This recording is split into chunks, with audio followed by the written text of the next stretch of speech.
Muy buenos días con todos.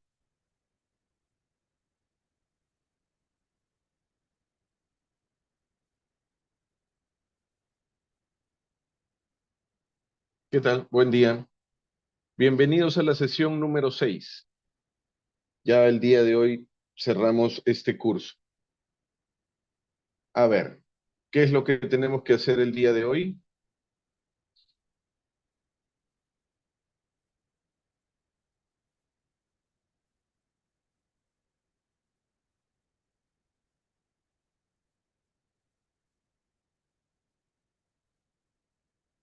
Ya. Entonces ya hemos visto muchas de las cosas de las cuales depende una red neuronal, aunque de manera más específica un perceptrón multicapa. ¿Ok? Ya. Entonces hoy día vamos a cerrar analizando un procedimiento de optimización de hiperparámetros de una red neuronal.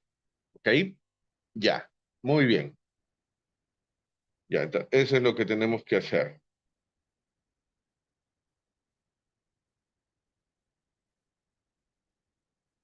Ok,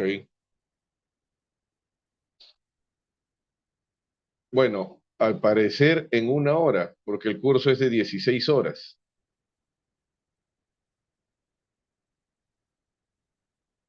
Claro, y hemos hecho 5 clases, 15 horas, ya. Vamos a ver, tal vez nos demoremos un poco más. A ver, entonces vamos a crear nuestro directorio de trabajo, sesión 6 de hoy, 1 de junio. ¿Ah? Ya está.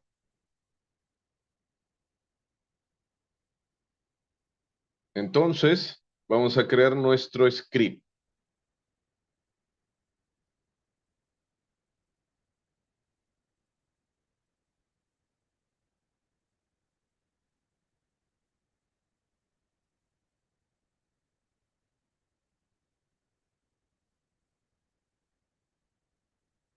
Ahí está.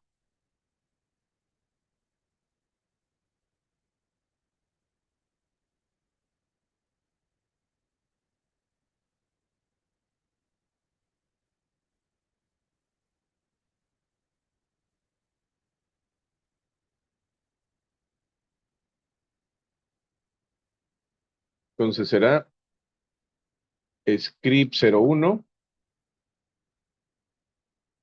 y nos conectamos a la infraestructura de Google Compute Engine.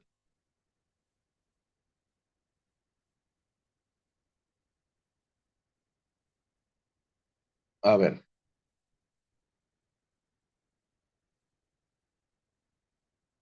ya. Esta parte del trabajo de justamente hacer el barrido de hiperparámetros eh, ha sido producto de modificaciones de manera bastante continua. Antes, por ejemplo, lo que hacíamos es agarrar un objeto de Keras mediante un wrapper, llevarlo a que se vuelva un objeto de scikit-learn, y siendo un objeto de scikit-learn, se utilizaba Grid Search CB, que es propio de scikit-learn, su módulo Model Selection, para hacer el barrido de hiperparámetros. ¿Ok? Ya está. Luego se trató de llevar esa funcionalidad a un módulo llamado Scikeras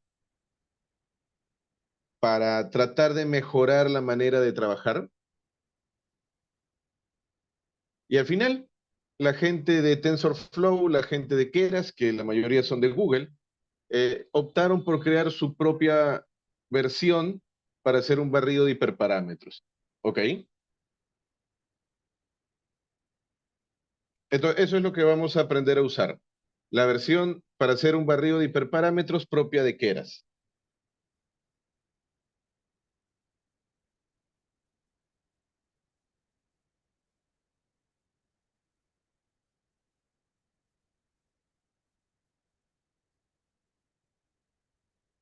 Muy bien. Entonces, lo primero que tendremos que averiguar tiene que ver justamente con las versiones de los módulos de interés. Los módulos que básicamente se encargan de todo ese procesamiento. ¿Ok?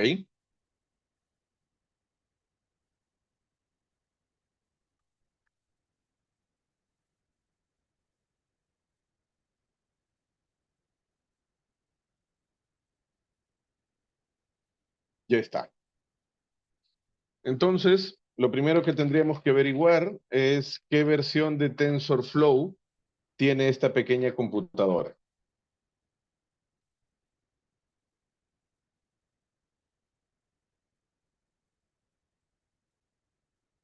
Ahora, ¿por qué empezamos con TensorFlow? Porque ese es el backend que utilizamos por defecto en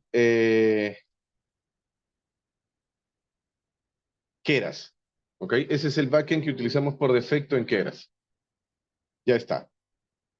Lo siguiente sería justamente averiguar la versión de Keras. Claro, una versión 3. Ajá. Ya está. Con esa información y en vista que me parece que era Tanner, claro, no viene por defecto, entonces lo primero que haríamos es instalar que era Tanner. ¿Ok? Lo primero que haríamos es instalar que era Tanner. Pip install que era Tanner. No debe demorar demasiado porque es un paquete bastante pequeño. Ahí está. Ya está. Una vez que ya lo hemos instalado con pip install Keras Tanner, entonces ya podemos averiguar qué versión de Keras Tanner es la que tenemos a disposición.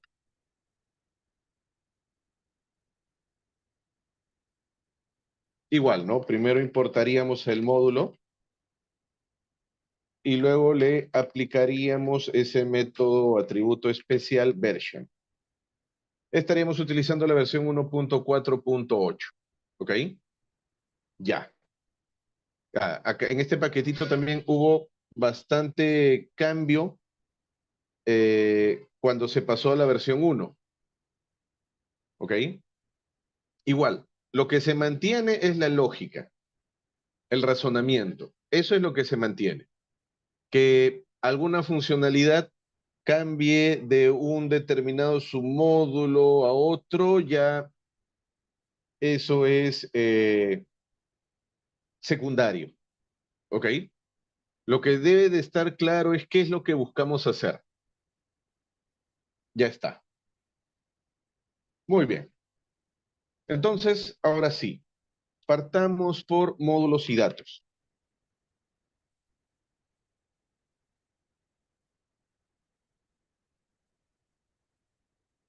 A ver, bueno, ya sabemos que los módulos básicos, los que hay que saber al revés y al derecho, el módulo OS, el módulo NumPy con el alias DNP, el módulo matplotlib, su módulo pyplot con el alias de PLT, pandas con el alias clásico de PD, Seaborn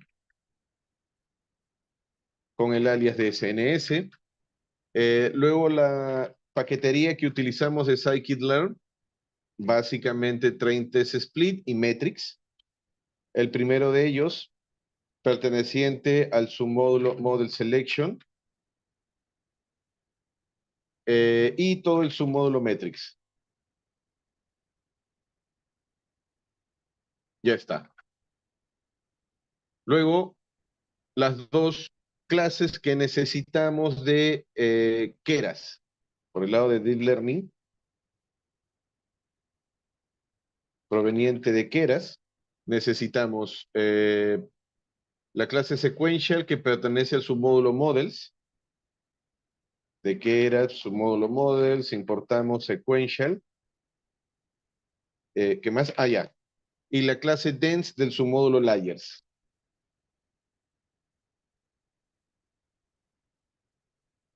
Ya está.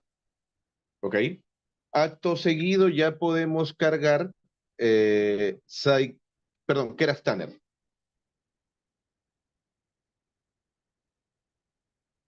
pero ya listo para utilizar, no para averiguar la versión que tenemos instalado. ¿Ok? Entonces ahí lo usual es cargar Keras Tanner con el alias KT. ¿Ok? Ya está. Listo. Un dataset. ¿Ok? Un dataset. Vamos a buscar uno que sea accesible.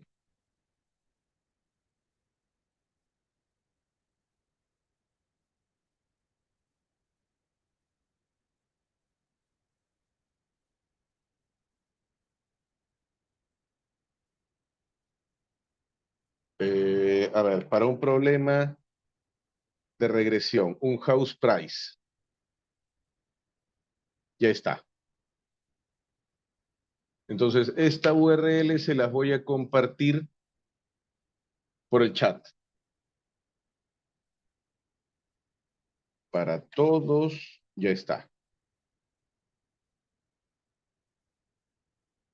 Listo. Ya tienen la URL del dataset por el chat. Entonces, DF sería pandas read CSV, paréntesis, y ahí le pegamos toda esa URL. Y luego le aplicamos el método inf. Ya está. Listo. Entonces, de este dataset, un primer intento justamente es el de considerar solo las variables de naturaleza numérica. ¿Ok? Es de considerar solo las variables de naturaleza numérica, porque por un lado, no tienen demasiados valores faltantes, y por otro lado, en vista de que una red neuronal, y en este caso más específico, un perceptrón multicapa trabaja ponderando, calculando distancias, modificando elementos numéricos, entonces es más proclive a trabajar justamente con variables de naturaleza numérica. Entonces, ¿qué es lo que haríamos como preprocesamiento? A ver, vi algo acá interesante. Claro, lo primero es eliminar la columna ID. Es una columna que básicamente le asigna una etiqueta única a cada fila, lo cual no es informativo para un modelo. Entonces, eso es lo primero que haríamos. Eliminamos la columna ID.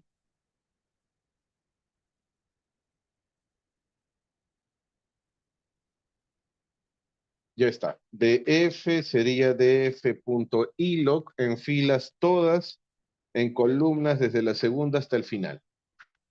Luego, consideraremos solo las variables de naturaleza numérica. Consideraremos trabajar solo con las variables de naturaleza numérica. Ya está. ¿Ok? Listo. Entonces, de este DF, vamos a seleccionar método select de types, las variables que son de tipo int64, así como también float64.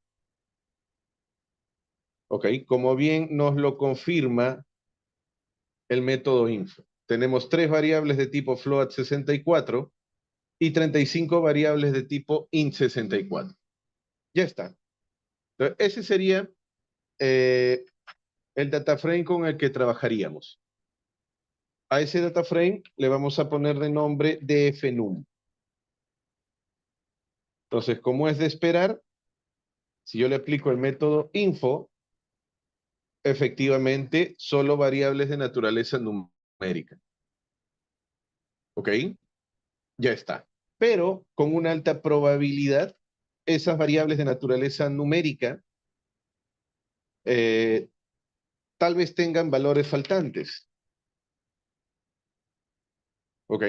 Eso quiere decir de que a dfnum le voy a aplicar el método isNull y luego le voy a aplicar el método sum. Y para asegurarme de ver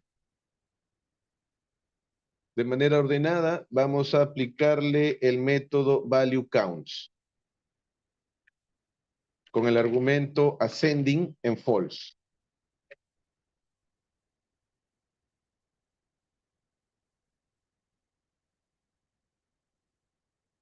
A ver, ya. Entonces sí hay columnas con valores faltantes.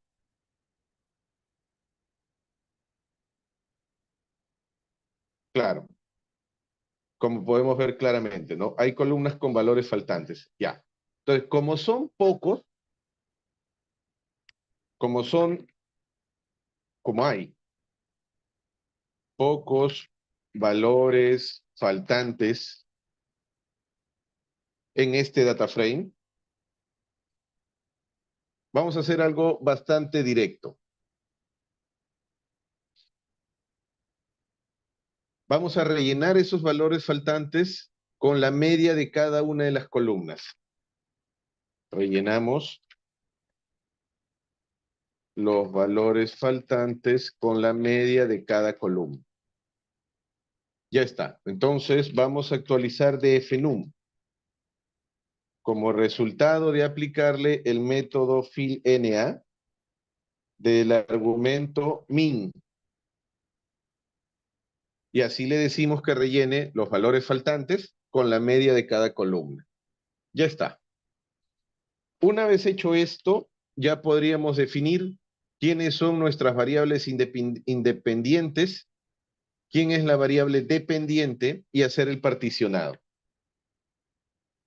Definamos a las variables independientes y dependientes.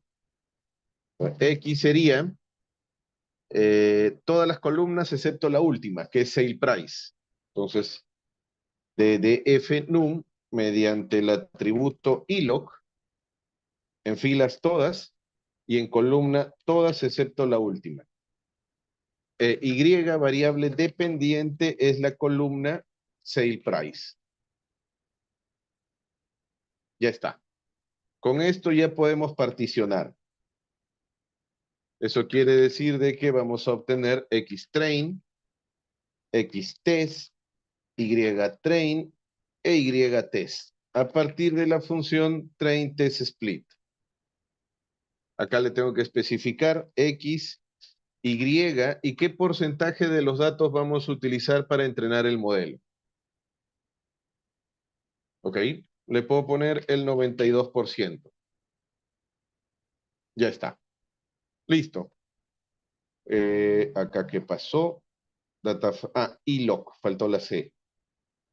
Ya está. Listo. Entonces, esa sería una primera estrategia. ¿Ok? Otra estrategia sería ver qué hacemos con las variables de naturaleza no numérica, las cuales tienen una gran cantidad de valores faltantes. Y ahí también ver qué es lo que hacemos con esos valores faltantes. Analizar alguna estrategia, algún algoritmo para tratar de recuperar esas columnas. Pero claro, todo dependiendo de que los valores o el porcentaje de valores que desearía recuperar pues no sea muy elevado. Ya, muy bien. Con esto eh, ya podría implementar una estrategia de barrido de hiperparámetros. ¿Ok? A ver.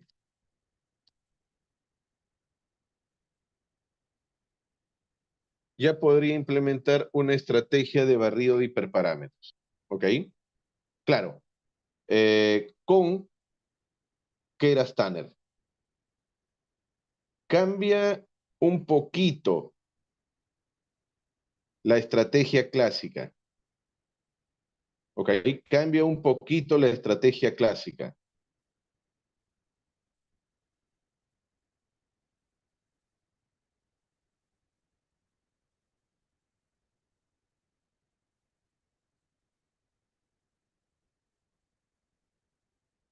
A ver, entonces, eh, ya. Lo primero es comprender que ahora se crea un objeto adecuado, ¿ok? Keras Tanner construye una clase específica para empaquetar todo un espacio de hiperparámetros, ¿ok?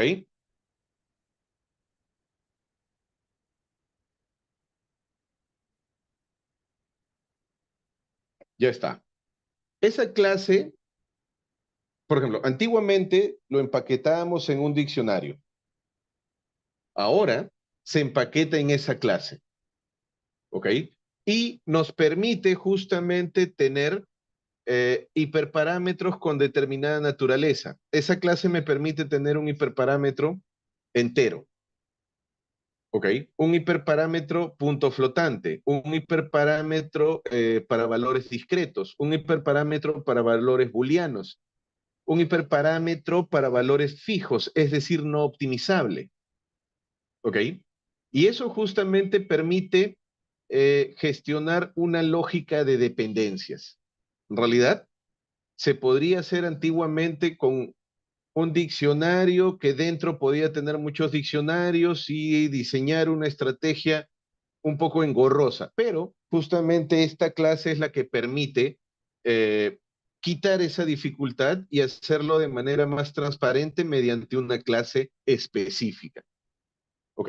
Entonces, lo primero que tenemos que saber del barrido de hiperparámetros con Keras Tanner es básicamente el objeto, o mejor dicho, la clase hiperparameters, ¿ok? La cual, por defecto, cuando se carga el módulo, se crea una instancia de esa clase, que usualmente recibe el nombre de HP, ¿ok?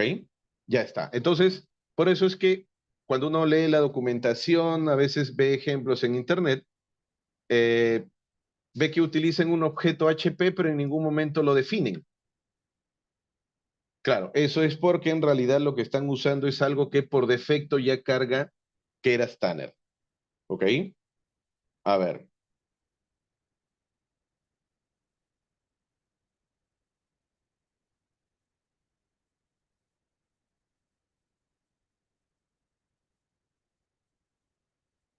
ya.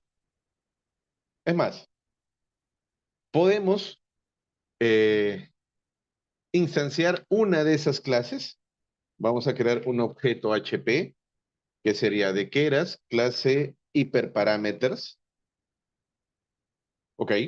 Este objeto me permitiría crear, por ejemplo, eh,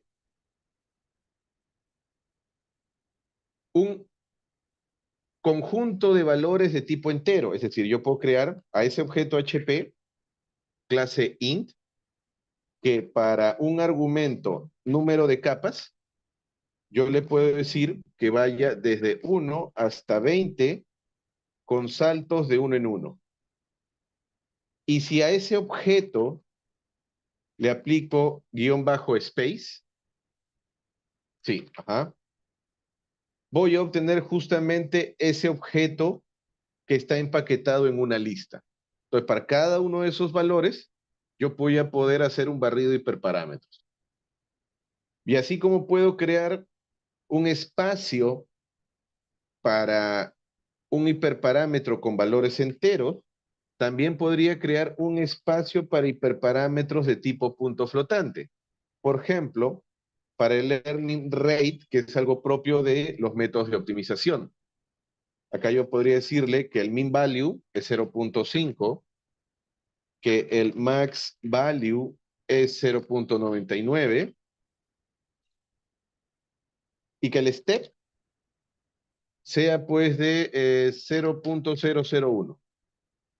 Y de igual manera, a este señor ahora el space es, aparte de los enteros que ya habíamos almacenado ahí, ahora también tiene valores para un hiperparámetro de tipo punto flotante. ¿Ok? Ya está. Entonces, dependiendo de la arquitectura de mi red neuronal, dependiendo de los hiperparámetros que yo considere, que como lo hemos hablado desde un inicio del curso, los algoritmos para inicializar los pesos, los algoritmos para inicializar los sesgos, ¿ok? Eh, las funciones de activación. Por ejemplo, algo que tal vez no hemos llegado a ver por ser un curso tan corto, alguna estrategia de regularización a nivel de arquitectura. Por ejemplo, una capa dropout, por ejemplo, una capa batch normalization. Un hiperparámetro para la capa dropout es justamente la probabilidad de desactivar un número determinado de neuronas. ¿Ok? Es más, hasta inclusive las mismas funciones de activación también tienen hiperparámetros. Sin necesidad de comentar, pues, todo el enorme y vasto espacio de hiperparámetros que puede llegar a tener cualquiera en realidad de los optimizadores. ¿Ok?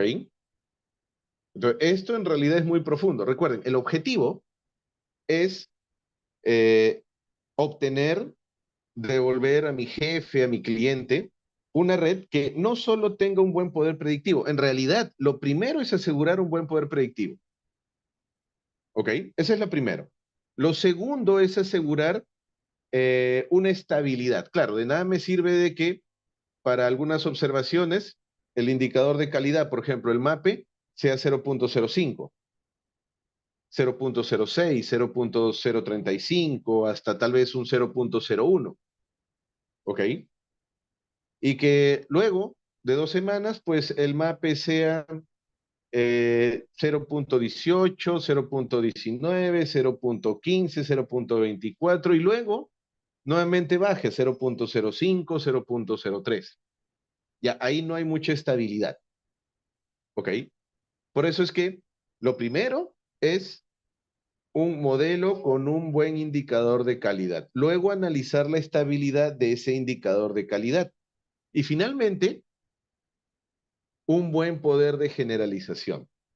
Para lo cual, ahí sí, para poder aseverar que un determinado modelo, una determinada arquitectura que estás proveyendo tiene, entre comillas, un buen poder de generalización, pues ya tienes que hacer un análisis bastante profundo, bastante robusto, bastante matemático de qué es lo que está ocurriendo con esa arquitectura.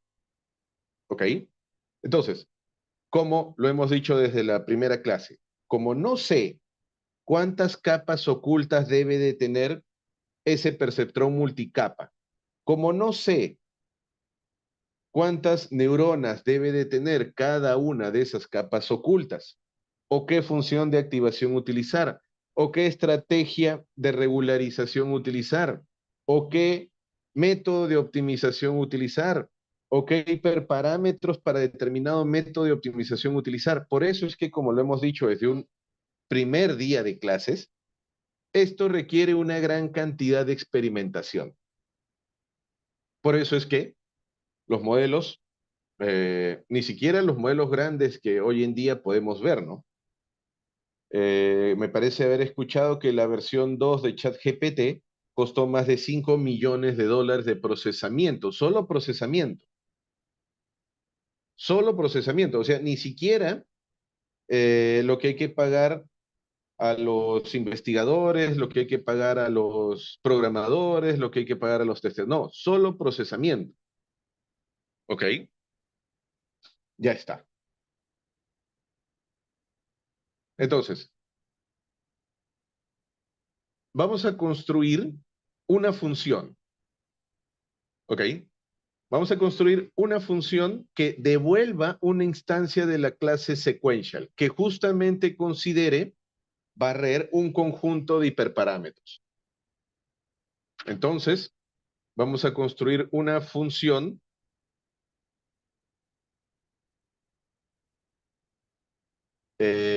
vamos a llamarle build model de argumento HP. ¿Ok? Esta función sirve para el barrido de hiperparámetros.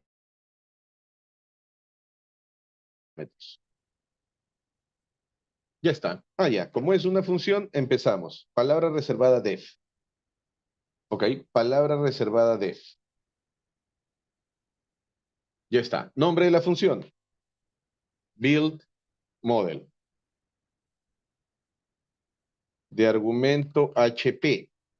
¿Ok? Ese argumento HP es justamente una instancia genérica de la clase hiperparámetros, la cual justamente me permite definir espacios de hiperparámetros.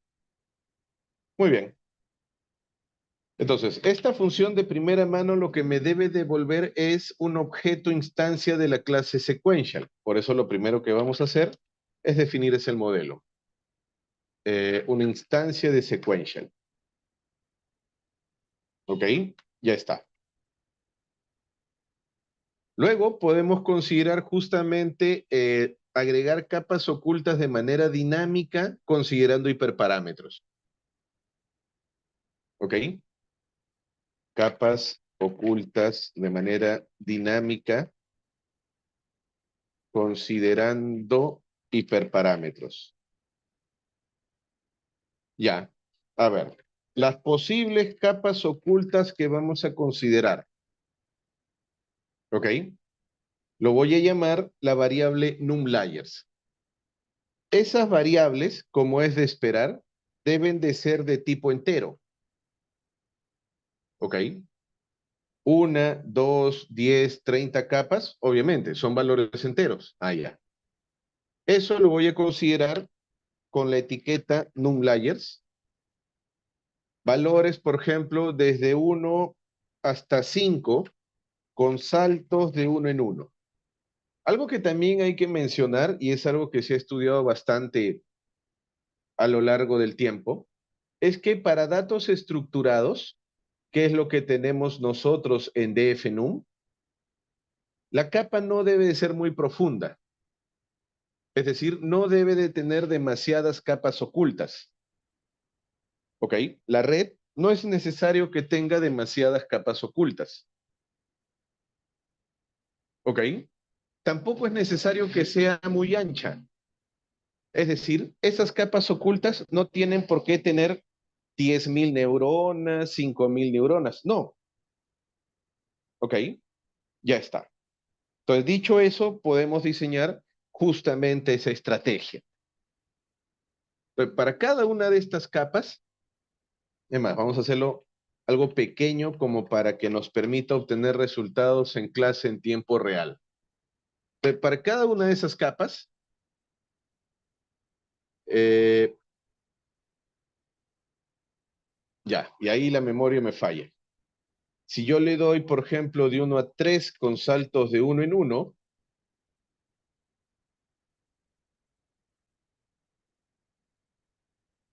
a ver, eh, no está actualizado. Ah, es que ya no. Entonces, esto sigue la idea de un range, así que solo va a tener dos capas. ¿Ok? A ver, esas son capas ocultas, ya. Claro. Y para esas capas, yo puedo, eh, para esas capas yo puedo definir un número de neuronas para cada capa. Ahí entonces, para cada i que esté en el range de numlayers, vamos a definir justamente el número de unidades para cada capa. Eso quiere decir que también voy a crear más números enteros, más hiperparámetros enteros, bajo la etiqueta units, y dependiendo de ese valor i, que vaya de 32, por ejemplo, hasta 256, con saltos de 32 en 32. Ya está. Con función de activación ReLU,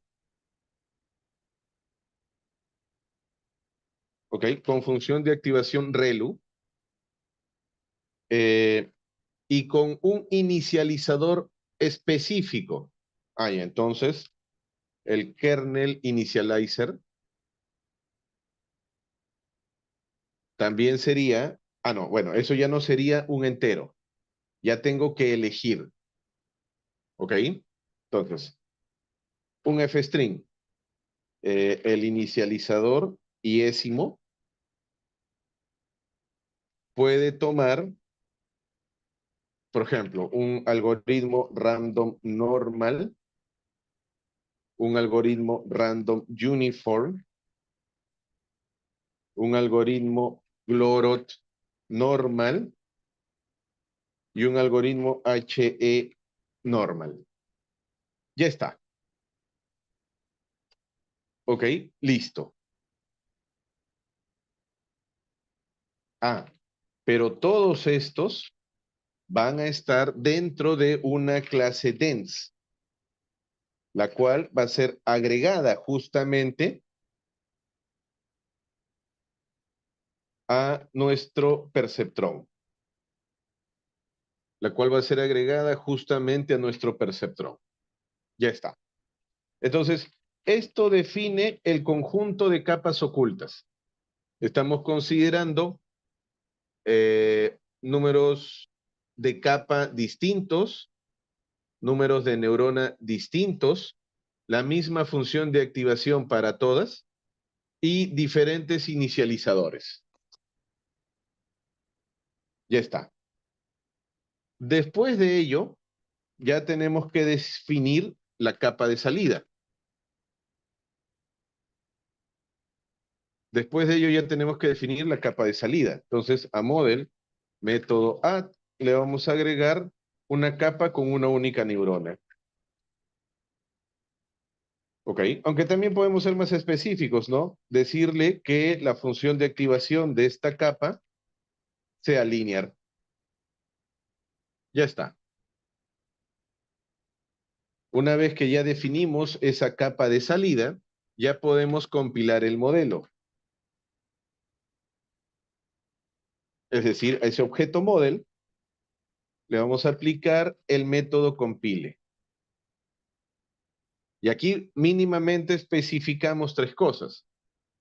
La función de pérdida, que puede ser un mape, un optimizador, argumento optimizer, que acá puede ser, por ejemplo, una instancia de Adam. Y es más, este optimizador también lo podemos hacer pasar por un barrido de hiperparámetros. Por ejemplo, para el argumento learning rate. Entonces, esos serían datos punto flotante. Para el argumento learning rate de Adam, el cual va a empezar en 10 a la menos 4, va a llegar hasta 10 a la menos 2, no con una generación lineal, sino inclusive le podemos pedir, mediante el argumento sampling, que lo haga en resolución logarítmica. Ya está. Así definimos un barrido de hiperparámetros para el optimizador. Listo. Y finalmente, o las métricas. Le podemos poner acá también un mape. Y cuando acabe ello, ya tenemos el modelo compilado. Eso quiere decir de que mi función va a devolver ese objeto model. ¿Ok? Cargamos esto en memoria. A ver qué pasó acá. La cadena no acaba acá. Acaba acá. Que dice, luego,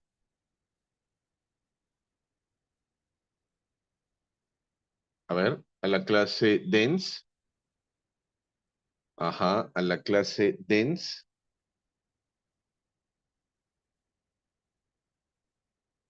¿Está bien? Le quiero agregar un hiperparámetro entero que va a definir las unidades de ya, la indentación tal vez. Acá falta una coma. Ya está. La coma era. Igual, hay que ser ordenados. Ya está. Listo, ya carga. ¿Ok? Entonces, esta función me devuelve un objeto instancia de la clase sequential. ¿Ok? Ya está. Listo. Con eso, ya puedo utilizar alguna estrategia de barrido de hiperparámetros. ¿Ok? Y digo alguna porque hay varias. Desde el clásico Grid Search CB, que básicamente hace el barrido de los hiperparámetros sobre todo el espacio, hasta estrategias tal vez un poco más abstractas, como por ejemplo utilizar estadística bayesiana, o una que suele generar buenos resultados, sobre todo para el análisis. ¿Ok? La idea es la siguiente. A ver, el rendimiento de los algoritmos de aprendizaje automático, de aprendizaje profundo, depende críticamente de la identificación de un buen conjunto de hiperparámetros. Si bien es cierto, hay modelos de aprendizaje automático, como por ejemplo una regresión lineal, cuyo único, entre comillas, hiperparámetro es el intercepto con el Y. Hay modelos del aprendizaje automático que pueden llegar a tener una gran cantidad de hiperparámetros, como por ejemplo un árbol, un bosque o alguna otra estrategia más abstracta de bagging o de boosting. Lo mismo ocurre para redes neuronales, las cuales pueden llegar a ser bastante profundas si es que aumentas la cantidad de capas ocultas. Ahora, mientras que los enfoques eh, recientes utilizan la optimización bayesiana justamente para seleccionar configuraciones de forma adaptativa, nosotros nos podemos centrar en acelerar más bien la búsqueda aleatoria mediante la asignación adaptativa de recursos y la detección temprana. Entonces, claro, esto ya es bien matemático. Lo que haríamos es formular la optimización de hiperparámetros más bien como un problema, eh, a ver si lo traducimos sería bandido armado infinito no estocástico de exploración pura, ¿ok? Donde un recurso predefinido como iteraciones, muestras de datos o características se asigna a configuraciones muestradas aleatoriamente. Esa idea, me parece que la publicaron hace unos pocos años y le denominaron el algoritmo Hyperband. ¿Ok? Para ese marco, para esa estrategia, eh, obviamente se analizaron sus propiedades teóricas, proporcionando varias garantías deseables. ¿Ok? Y resultó que si comparamos ese algoritmo Hyperband con métodos populares de optimización bayesiana, observamos que este algoritmo puede proporcionar una aceleración de más de un orden de magnitud sobre nuestros conjuntos de datos. ¿Ok? Y esto no solo para el aprendizaje profundo, sino también para el aprendizaje automático. ¿Ok? Ya está. Entonces vamos a utilizar la estrategia Hyperband. Utilicemos la estrategia Hyperband. Ya está. Entonces, eso me va a permitir crear justamente lo que Keras Tanner le suele denominar en la documentación un Tanner. ¿Ok? Ya está. Entonces, eso va a ser instancia de la clase Hyperband. ¿Ok? Esta clase Hyperband requiere, en primer lugar, el hiperoptimizador, perdón, hipermodelo. ¿Ok? El primer argumento sería entonces Bill Model. Ya está. Una función objetivo de quién va a depender la elección del mejor modelo. Ese es el argumento objective.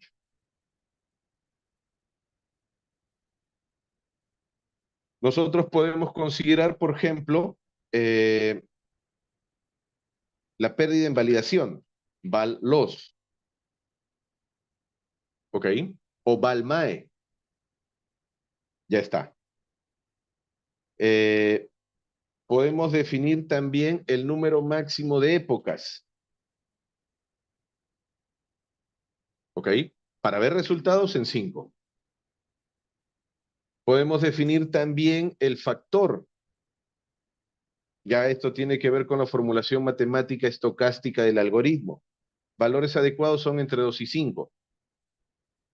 También un directorio donde va a estar la información de todos los posibles modelos. Claro, para cada combinación de los hiperparámetros. Requerimos un argumento directory. En el mismo directorio de trabajo, vamos a ponerle house price Tanner. Bueno, Tanner 1.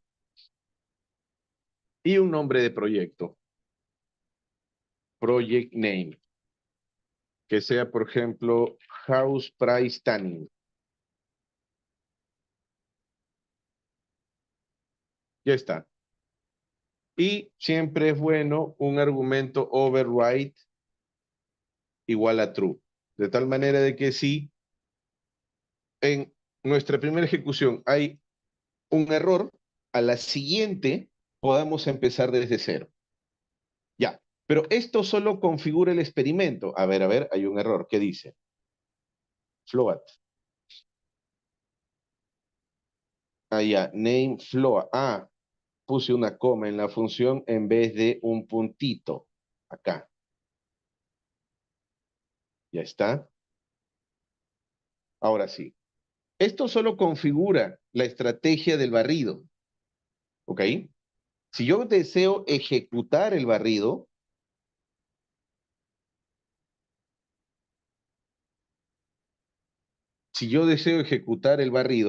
entonces a ese objeto Tanner le aplico el método search.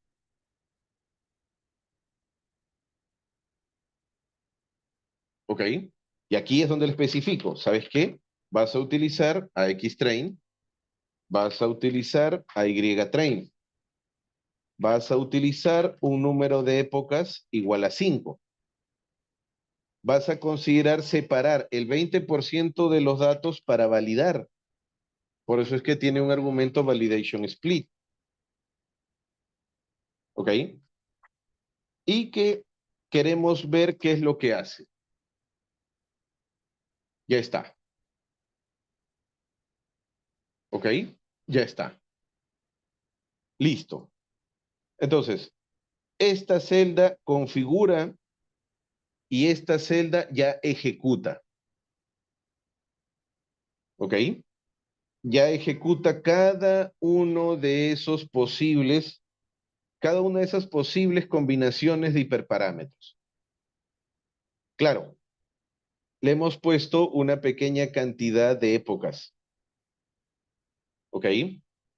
Obviamente eso no va a permitir obtener muy buenos resultados, pero por lo menos nos va a dar una idea de qué es lo que vamos a obtener y qué es lo que podemos obtener de ello. Ya está, ya acabó. ¿Ok? Ya acabó. Listo. Entonces, todo está empaquetado en ese objeto Tanner. Acá vamos a mencionar lo siguiente. Considerar aumentar el número max epochs. Y acá igual. Por ejemplo, un valor adecuado de max epochs puede ser 200. ¿Ok? Y acá también aumentar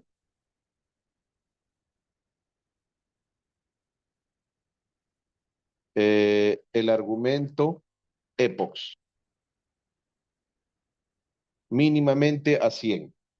Solo que si lo hacemos en una clase en tiempo real, se nos va la clase esperando que acabe de ajustar. Ya. Pero ya tenemos ese objeto Tanner. ¿Ok? Análisis del objeto Tanner. En primer lugar, ¿qué tipo de dato es? ¿Cómo es de esperar? Una instancia de la clase Hyperband. ¿Ok? Ya está. Claro, una clase de la instancia Hyperband que pertenece al módulo que era Spanner. Lo segundo es cuál es la lista de métodos y atributos que podemos aplicar a un objeto de ese tipo. Lista de métodos, atributos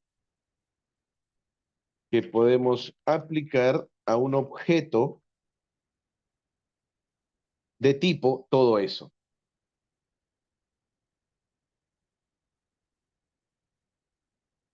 ¿Ok? ¿Cómo hacemos eso? Pues con dir, así como hemos aprendido en el curso de Python básico. Y ahí está.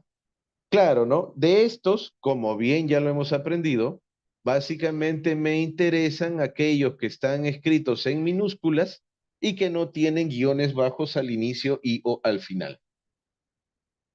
¿Ok? Ya está. Listo. Por ejemplo, para ese espacio de hiperparámetros en particular que le hemos definido, quiero obtener justamente aquellos hiperparámetros que permiten obtener el mejor modelo. Obtención de los mejores hiperparámetros.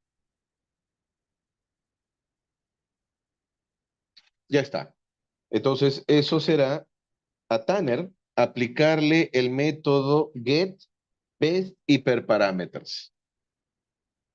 ¿Ok? Ahí está.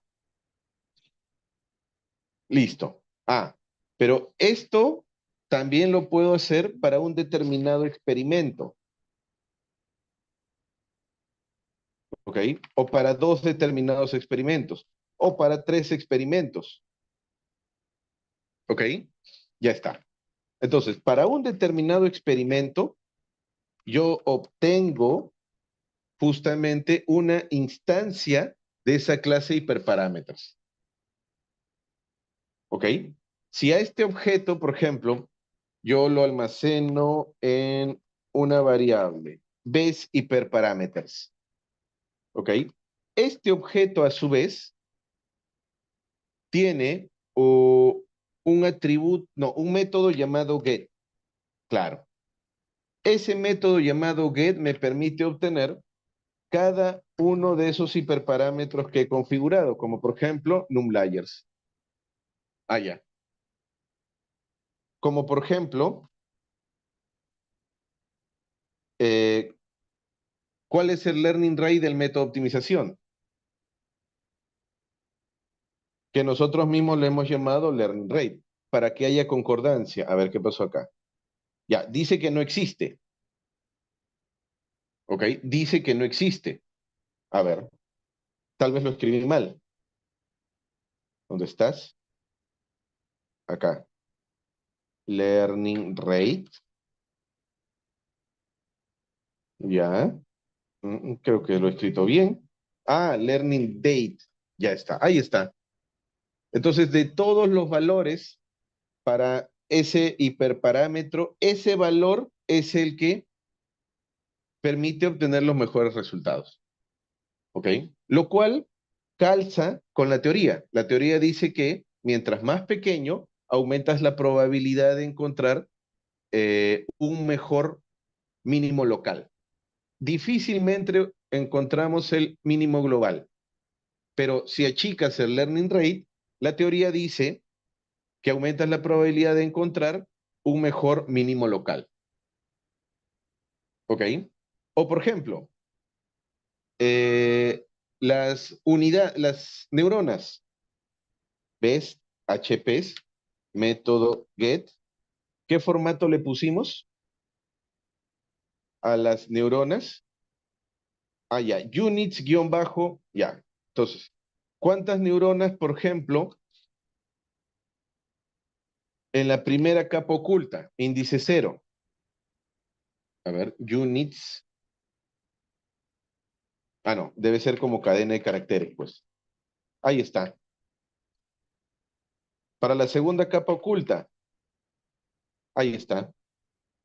Para la tercera capa oculta, ahí está. ¿Ok? Ya está. Entonces, de esa manera podemos obtener toda la información que ese barrido de hiperparámetros, utilizando esa estrategia bayesiana específica, permite esa arquitectura de modelo. ¿Ok? Claro, yo puedo también obtener, me parece, un diccionario completo de hiperparámetros, que me parece debe de ser el atributo values. Claro, ahí está. ¿Ok? Ahí está. Esa es la configuración, ¿ok? Esa es la configuración para ese experimento que retorna la mejor combinación de hiperparámetros. ¿Ok? ¿Qué es lo que permite esta estrategia? Y en realidad es algo muy interesante que permitió Keras Tanner desde un inicio. A ver, como yo ya tengo ordenado los modelos, ¿ok?